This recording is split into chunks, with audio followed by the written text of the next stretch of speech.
Hello, students of ancient Rome and specifically Roman London. It's Mr. C here. And now behind me is one of London's oldest buildings, the Tower of London. But actually today we're going to go on a tour of even older sites that are associated with Roman London. And the first place, of course, I'm going to start is just over across the road from the Tower of London, the London Wall. The Romans' walls of London's actually, there's quite a few interesting sites that we can go and look at. But I would say the bottom sort of 6 or 10 feet really is Roman, and then it was built up beyond there. Now the Romans first arrived in London in about 47 AD. So there's a few bit of a debate as to when that was, around the time of the Emperor Claudius. The wall itself, however, wasn't built until 200 AD when London was expanding, or as the Romans called it, of course, Londinium.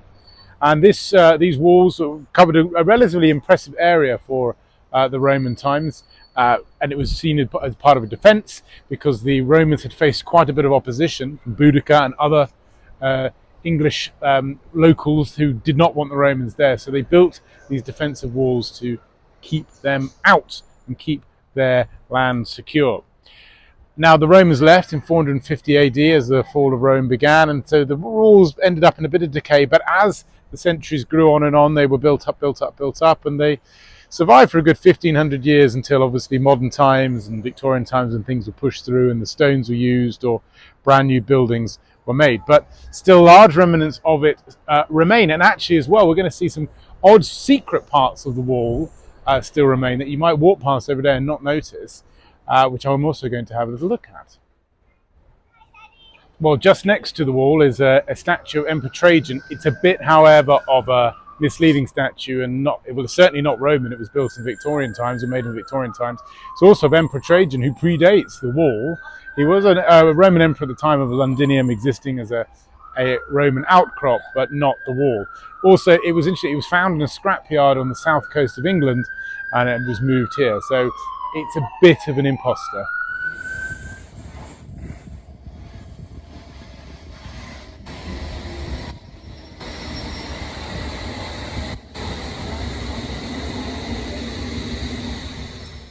And my second favourite secret piece of the Roman wall is here at Tower Hill Tube Station. You go near to the end of the platform 1, I think it is, just in the corner of this little black recess here. There used to be a plaque, no longer there. Just behind there you can, I don't know if you can just about see it, I'll try and zoom in. There is a little piece of the Roman wall. Further on for the Romans, and now on the lower Thames Street, a very, very, very busy street. But this used to be the River Thames in Roman times, and actually just behind me is an office block, but a large map of Roman London. I think this is a great place to come and see it. We're standing about where that blue square is, and this specifically is the Roman baths, which we zoom in here would have looked like this. The hot steam room area would have been in here, and the coals doing it. And this outer area might be the place where you would parade or perhaps get changed, etc., etc. More ablutions, but the hot bit was there. And actually, here's a good place to see where our walk's going to be. We started at the top of that blue square with the Roman wall. We're going to look at London Bridge soon, which you can just about see up there. And then we're going to end up at the amphitheatre via the temple or the forum up in here. So I'll try and make that look a little bit better and clearer for you if I can. Perhaps looking a little bit better here, we have a map of Roman London. At the top of this, where the blue square is where we are here now on the Roman baths. Behind me is the lower Thames Street, which was the River Thames. We started just at the top left-hand corner of that blue square box where the tower was. You can see London Bridge to the right of it, which we'll have a look at. And to the left of that, in the top left sort of square, you've got a large building. That's the Forum Temple area, which doesn't exist anymore, but we will go to the site. And just heading to the bottom of that, you'll see the Roman amphitheatre, which we'll also have a look at on our route.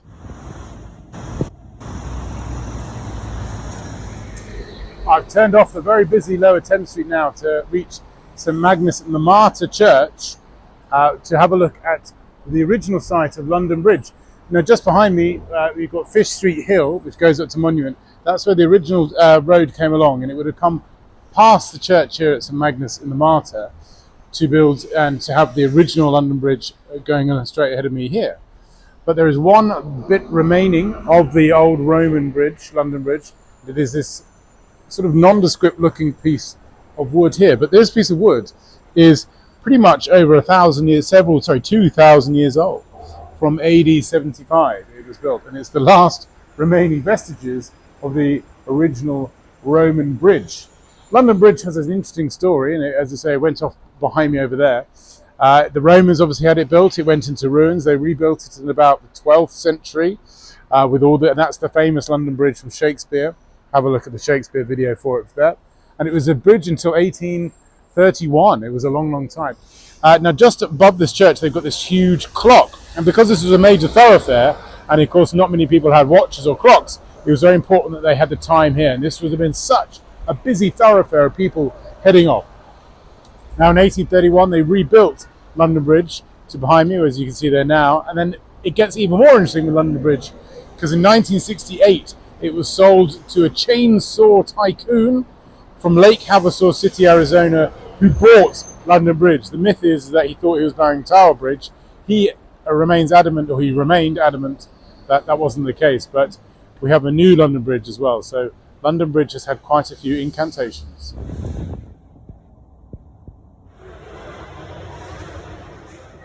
Very close to the centre of the City of London is Leadenhall Market, where I am here.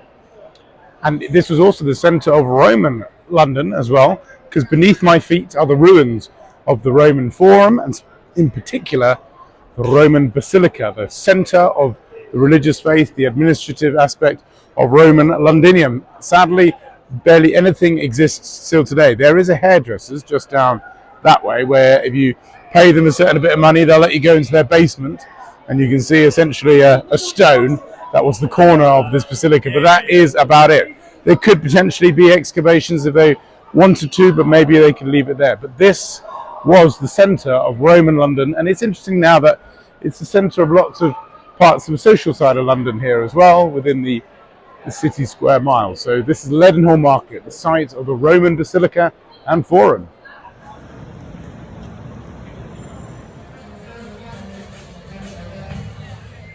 Well, an exciting time to come to the Guildhall. I'm competing with a band here. Looks like a nice, fun event. But I just wanted to come here to talk to you about the Roman amphitheatre that is downstairs. We're going to go see it in a minute. But what's most interesting about it is you can just about see on the floor here a line that goes all the way around the square. It will go all the way. That is the back there as well. That was the original layout of the amphitheatre, and it took up this entire square, if not more. But let's actually go downstairs, which is a bit quieter, and we can see a bit of the amphitheatre.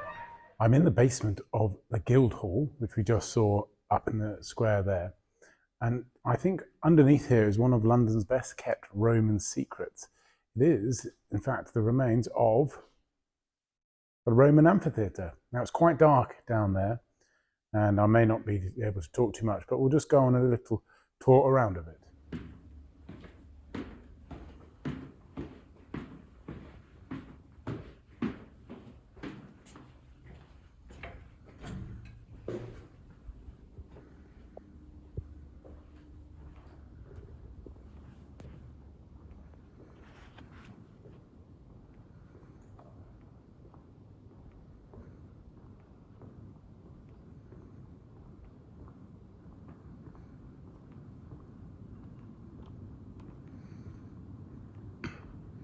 Well, I've got the whole place to myself. This is what it would have looked like. A roughly space for 4,000 people or so. It was built in about AD 43 or 40, in fact, just almost as soon as the Romans arrived, really. Most of the gladiators, like they were in ancient Rome, were slaves, and the traditional sort of games. Would have been the largest amphitheatre in Britain at the time. What's also interesting is what happened to it. So most of it was just, or the bricks were taken to build other buildings or whatever the case, and it actually turned into a rubbish dump in the medieval times. And then slowly things got built and built and built, and then they excavated this small little section of it. But do come down here, it is free, and it's perfectly accessible. and it's an interesting place.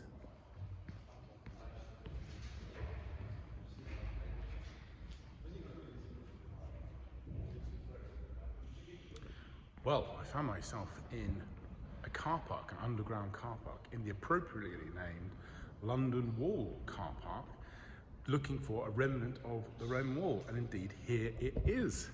Just sort of hidden here within a few car parking spaces is a part of the London Roman wall. It's incredible really how this is a huge car park that goes a long, long way down there, but a few of those spaces are taken up by a little bit of the Roman wall. You can actually get quite close to it. Some of the closest you can actually get to one of the Roman walls in London. Indeed, look, you can actually touch it. I'm not sure I'm really supposed to, but there we go. It's just this small little fragment that sort of survived here. Maybe when they were excavating this car park, they found it. But you want to come and actually get quite close and personal with a bit of the Roman wall, come to the London Wall car park.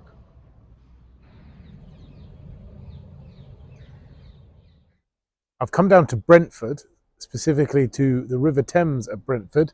Just over there is Kew Gardens. If you know Kew Gardens, that's the car park of Kew Gardens, and I'm the other side of the river. And importantly, there's an island in between us, and this bit of the River Thames is quite shallow. Why have I taken you here? Well, in 54 BC, it is said that Julius Caesar crossed the Thames here. He forded it.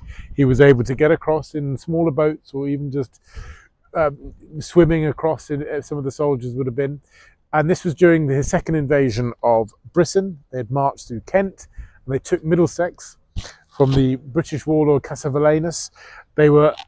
This was the successful invasion of Britain, as Caesar had marched up through Kent and fought a battle just over there in Brentford. We don't know the ultimate place for it, but it is believed quite unanimously that Julius Caesar would have marched across the river here in Brentford, just along the Thames path.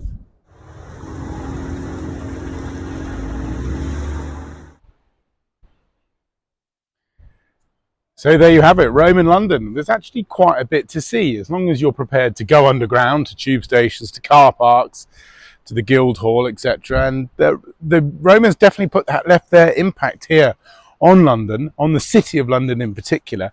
So why not go and have a little look to see what London has to offer from its Roman perspective?